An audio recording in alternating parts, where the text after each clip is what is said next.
A packed press room fell silent when a black woman veteran challenged Trump face to face, exposing the harsh truth about life after service.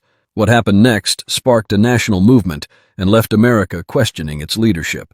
The press conference was already in full swing, reporters battling over each other to get their questions heard.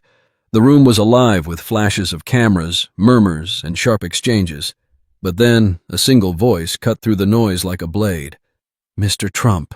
The woman's voice was steady, though there was a hint of emotion she couldn't quite hide. Heads turned, conversations halted, and the room grew quiet as she stepped forward. She wasn't a reporter, that much was clear.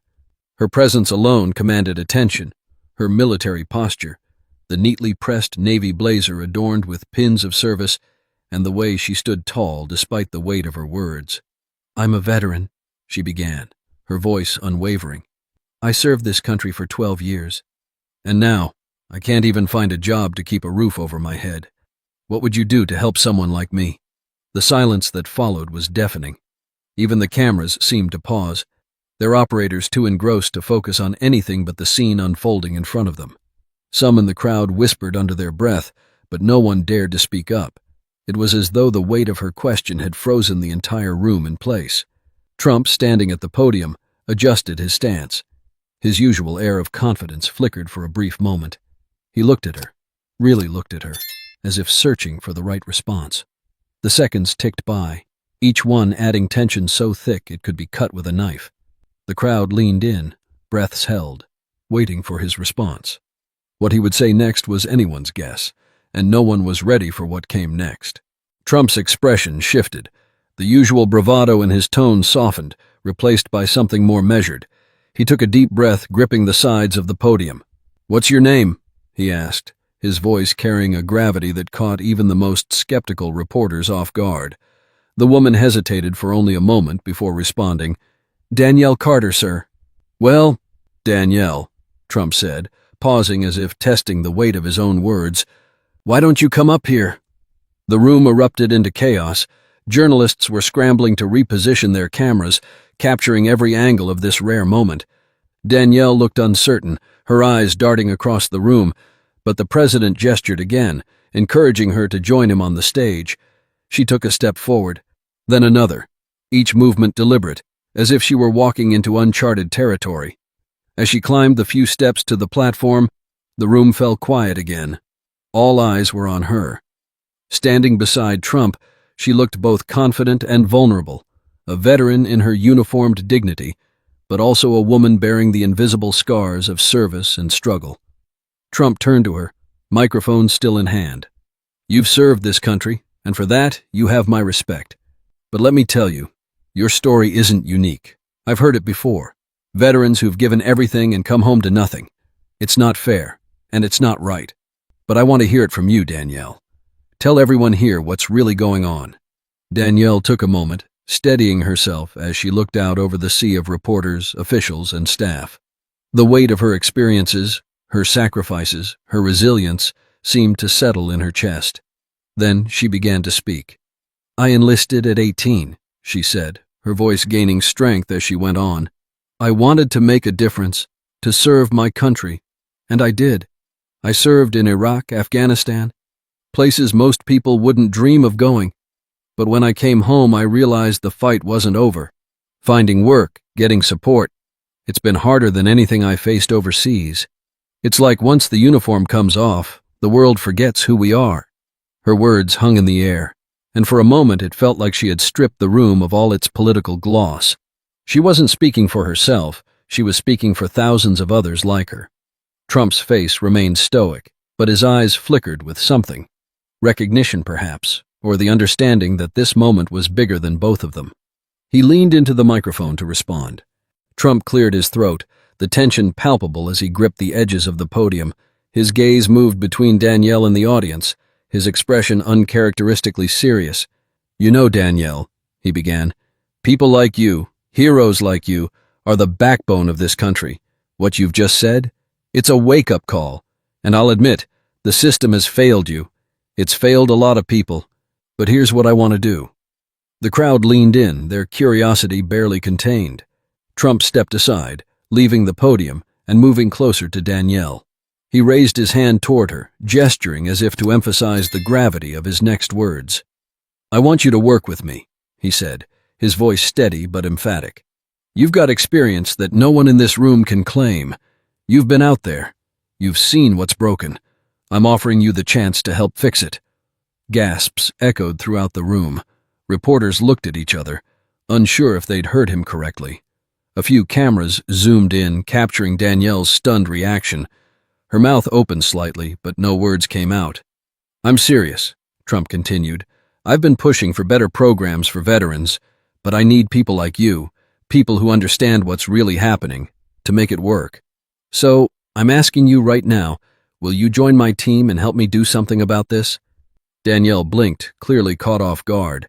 The air seemed to grow heavier with anticipation. She looked at Trump, then at the crowd, and finally back to him. "You're asking me to help you?" she said, her voice tinged with disbelief. "That's right," Trump replied. "Help me, help them. Let's make sure no veteran has to go through what you've been through." The room erupted into a mix of reactions. Some applauded, others whispered skeptically among themselves. Social media feeds lit up with comments, theories, and debate as reporters scrambled to frame the moment in their headlines. Danielle took a deep breath, her composure slowly returning. "If this means making real change for veterans like me, then yes," she said, her voice firm. "I'm in." The applause grew louder, but not everyone in the room was convinced. While some saw this as a powerful gesture of leadership, others couldn't help but question Trump's motives, and as the cameras clicked furiously, capturing the handshake between the president and the veteran, one question lingered. Was this a turning point, or just another political performance? By the time the press conference ended, the internet was ablaze. Video clips of the interaction flooded every corner of social media, sparking heated debates. Some hailed Trump's gesture as a bold and unprecedented move, proof of his commitment to veterans. Others dismissed it as a calculated political stunt, questioning whether any real change would come of it. Danielle, meanwhile, found herself thrust into the spotlight. Her phone buzzed non-stop with calls, texts, and emails from reporters, advocacy groups, and even fellow veterans. Some offered their support, while others expressed doubt. "Don't let him use you," one message read. "Make him keep his promise," said another. The next morning, Danielle sat in her modest apartment in Columbus, Ohio, watching a replay of the press conference. She still couldn't fully process what had happened. It felt surreal, the President of the United States inviting her, a woman who had been struggling to make ends meet, to work alongside him. But doubts crept in. Could she trust his words? Or was she just another pawn in a larger game? The news cycle only intensified. Pundits on cable networks dissected every detail of the exchange. Some criticized Danielle for accepting the offer so quickly, while others praised her bravery. "She's not just a veteran," one commentator said. "She's a symbol of resilience, of the challenges so many face after serving their country." In the days that followed, Trump's administration announced a new initiative aimed at tackling veteran unemployment. It was a high-profile plan with Danielle at the forefront, her name now synonymous with the fight for change. She found herself standing on stages, speaking at rallies, and attending meetings with policymakers. But not everything went smoothly. Behind the scenes, she encountered resistance, bureaucracy, political infighting, and the harsh realities of navigating a system designed more for appearances than for action. And yet, Danielle pressed on, determined to prove that this wasn't just another hollow promise. Weeks turned into months, and Danielle's presence in Washington began to make waves. Her determination and authenticity resonated with many, cutting through the often performative nature of politics. She wasn't a politician. She was a soldier fighting a different kind of battle, one that felt just as challenging as the ones she faced overseas. But the challenges mounted. Danielle quickly learned how difficult it was to effect real change. Meetings with lawmakers were met with polite smiles but vague promises. Funding proposals for veteran programs stalled in committee after committee. And though Trump publicly praised her efforts, she couldn't shake the feeling that she was being used as a symbol rather than a catalyst for actual reform. One evening, after yet another frustrating day on Capitol Hill, Danielle sat alone in her office. The weight of it all, the media scrutiny, the constant battles, the whispers of doubt, felt overwhelming. She thought of the veterans she had met since the press conference, men and women who had shared their stories with her, looking to her as a beacon of hope. Their words echoed in her mind. Don't let them forget us. It was in that moment that Danielle made a decision. If the system wouldn't move, she would. She began reaching out to grassroots organizations, connecting with veterans directly, and rallying support outside the political machinery. Her voice grew louder, her message clearer. Veterans deserved better, and she wouldn't stop until they got it. Her efforts began to pay off. A bipartisan coalition of lawmakers, inspired by her relentless advocacy, pushed forward a bill to provide comprehensive job training and mental health support for veterans. Danielle stood at the forefront, not as a politician, but as a fighter for a cause she believed in. When the bill finally passed, Danielle was there, surrounded by veterans who had become her family in this fight. As she watched the president sign it into law, she felt a sense of triumph, not for herself, but for the thousands of lives that would be changed. The journey wasn't perfect, and it wasn't without its scars, but Danielle proved that one voice, no matter how small it may seem, could spark a movement. Danielle's fight didn't end with the passing of the bill. It was only the beginning. The law she helped shape became a lifeline for thousands of veterans, offering pathways to careers, counseling, and community support that had been out of reach for far too long. But her true legacy wasn't just in the legislation. It was in the movement she sparked. Veterans across the country began to share their stories, inspired by Danielle's courage. Town halls, community centers, and online forums buzzed with discussions about what more could be done. Danielle became a symbol not just of advocacy, but of what it meant to lead with authenticity and heart. Still, her journey wasn't without sacrifices. The pressure and constant public scrutiny took a toll. She missed the quiet moments she once had, the solace of her own space. But whenever doubt crept in, she reminded herself of why she started. Every letter from a veteran thanking her, every success story shared with her, became fuel to keep pushing forward.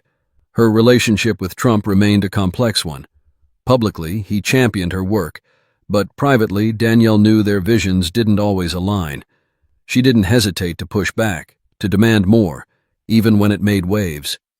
"If I'm not here to challenge you," she once told him during a meeting, "then I'm not doing my job."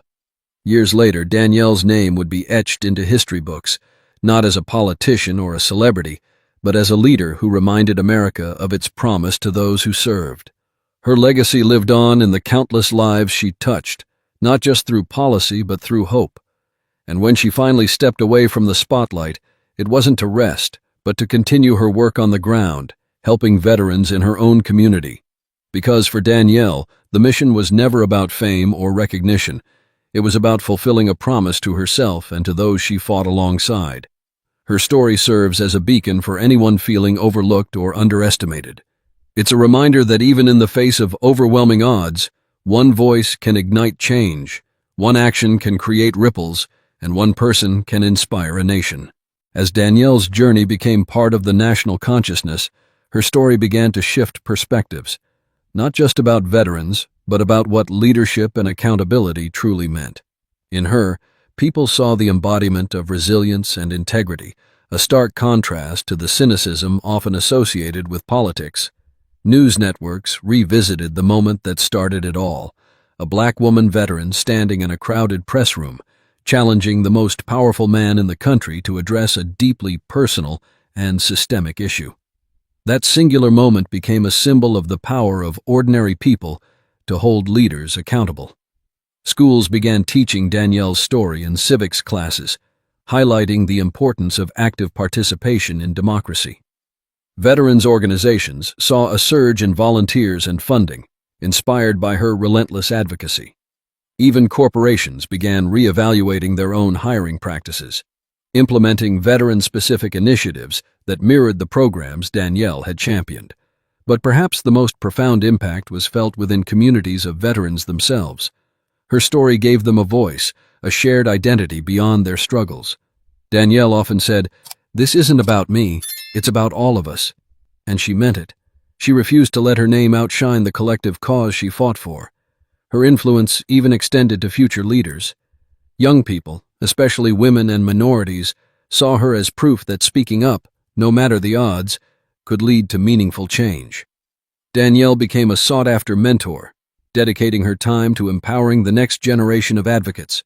And as time went on, the echoes of her work served as a lasting reminder. True change isn't measured in headlines, but in lives transformed. Years after that fateful press conference, Danielle's impact was undeniable. She had become a household name, but more importantly, she was a symbol of what could happen when courage met opportunity. The programs she fought for didn't just stop at job training, they expanded into mental health services, housing assistance, and educational scholarships for veterans and their families. The numbers spoke for themselves. Veteran unemployment rates dropped, and homelessness among former service members decreased significantly. Her work inspired a ripple effect across other marginalized communities.